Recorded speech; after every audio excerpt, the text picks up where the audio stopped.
코니시 의원은 종군 위안부 문제 한일 합의 철회 등 약속이 지켜지지 않는 것은 있어서는 안 되는 일이라고 생각합니다. 그런 의미에서 한국에는 다시 받아야 한다고 생각하고 있습니다. 그러나 이 상황에서 문제를 해결하기 위해서는 한국의 정부와 국회가 움직이지 않는 한 사법수속이 발동되어 일본 기업은 재산을 빼앗기게 됩니다. 그 결과 얻은 것은 없고 반대로 지소미아를 파기당했습니다. 제 생각으로 연내에 일본 기업의 자산의 현금화가 이루어질 가능성이 있습니다. 한국은 또 내년 봄 총선이 있습니다. 최선의 방법은 한국에서 법을 만들어 한국의 책임으로 징용공 보상을 한다는 것입니다. 지소미아의 파기까지 당하고 있어 중국과 한국이 가까워진다고 하면 어떻게 할 것인가? 북한의 납치 문제는 영구히 해결될 수 없게 됩니다. 지소미아는 실질적인 손해는 없어도 일미환의 상징적인 의미가 있습니다. 반면 남북한은 여러 차례 정상회담을 했습니다. 여러분들도 생각해 보세요. 한국과 뒤틀린 채 일본인 납치 문제는 풀릴 것인가?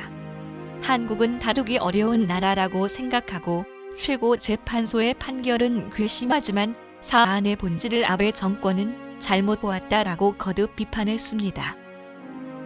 또 게이션 조가쿠엔 대학의 이영채 교수는 1965년은 냉전 시대에서 한국은 군사 정권 시기 매우 어려운 가운데 14년간 서로 뼈를 깎으면서 한 중요한 것은 분명하다. 하지만 민간인은 의사를 반영받지 못해 체불금을 받기 어려웠습니다. 평생 불구가 되어 지내도 기업으로부터 한 번도 돈을 받지 못했습니다. 그래서 당시 일본 외무성의 담당자도 이것으로 다 해결이라고 생각하지 않는다라는 글을 썼다. 개인 청구권은 세계적으로도 인정되는 것으로 일본 정부도 최근까지 계승해 인정하고 있고 고노 대신도 인정하고 있습니다. 우리는 냉전 시작 나라에 여유가 없었습니다. 그러나 지금 일본과 한국은 여유가 있습니다. 독일은 또 대통령이 폴란드에 가서 사과를 하고 있습니다. 그런데도 일본이 1965년으로 모두 해결이 끝났으며 이것으로 전부라고 한다면 정말 역사에 마주 보고 있는지 누가 가해자이고 누가 피해자인지 모르게 됩니다. 일본은 전후 배상을 했을지도 모르지만 전후 보상, 배상에 관한 법률이 한 개도 없습니다. 외교 면에서는 고노 외상이 외무성에서 7월 19일 주일 한국 대사에게 잠깐 기다려라. 한국 측의 제안은 전혀 받아들일 수 없다. 국제법 위반의 상황을 시정하는 것이 아니라는 것은 이전에 한국 측에 전했다. 그것을 모른 채 하고 재차 제안하는 것은 지극히 무례하다. 징용공의 문제를 다른 문제와 함께 마치 관련 있는 것처럼 평가하는 것은 그만두었으면 한다. 라고 강하게 지적했습니다. 이때의 대응에 대해서도 이야기가 이어졌습니다. 나카타니 의원은 일본 정부를 대표하고 있으므로 정부의 자세로서는 분명히 말하는 것은 상대의 대통령이나 외무대신에게 전해진다. 더욱이 가지고 나니 전혀 말이 되지 않고 예전과 같은 아니었기 때문에 사람을 바보 취급하지 말아라라고 하는 생각이었던 것은 아닌가.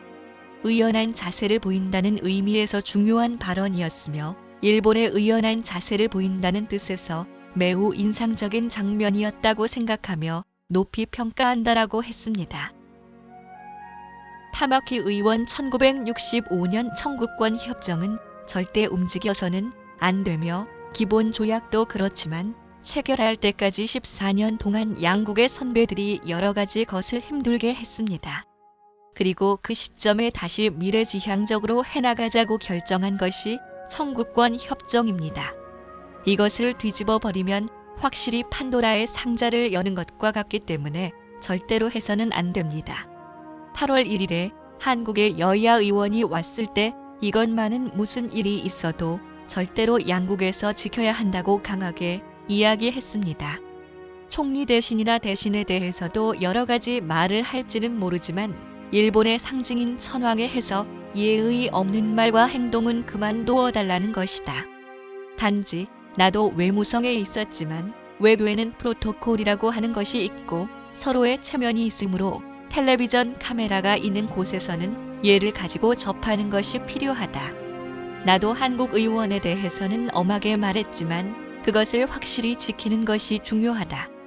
그 위에 코노 대신이 말한 것은 맞지만 조금 퍼포먼스도 있는 것일 거라고 생각했습니다. 고코니시 의원은 외무 대신의 상대는 외무 대신이므로 그 의미에서는 한국 대사는 격하이지만 국제법상은 전권을 대표하고 있습니다. 그런 분에 대해서 텔레비전 앞에서 그렇게까지 할 필요가 있었냐고. 적어도 실례다 정도로 하면 좋았을 텐데. 에다노 대표도 코노 대신의 방식은 예의를 잃고 있는 것은 아닌가라고 말했지만 거기는 틀림없이 지적할 수 있습니다. 한일 청구권 협정으로 일본은 5억 달러, 한국의 국가 예산의 1.6배 배상을 했습니다. 그래서 한국 정부는 징용공 분들에게 잘해야 했습니다. 그것을 왜 하지 않았을까? 이 교수는 이번 문제로 양국 외무성은 배제되고 일본은 경제 산업 성과 관저가, 한국에서는 청와대가 결정하고 있습니다. 외무성은 외교 관계를 유화시켜 해결하는 곳으로 국익을 바탕으로 장기적인 전략을 서로 생각해야 합니다.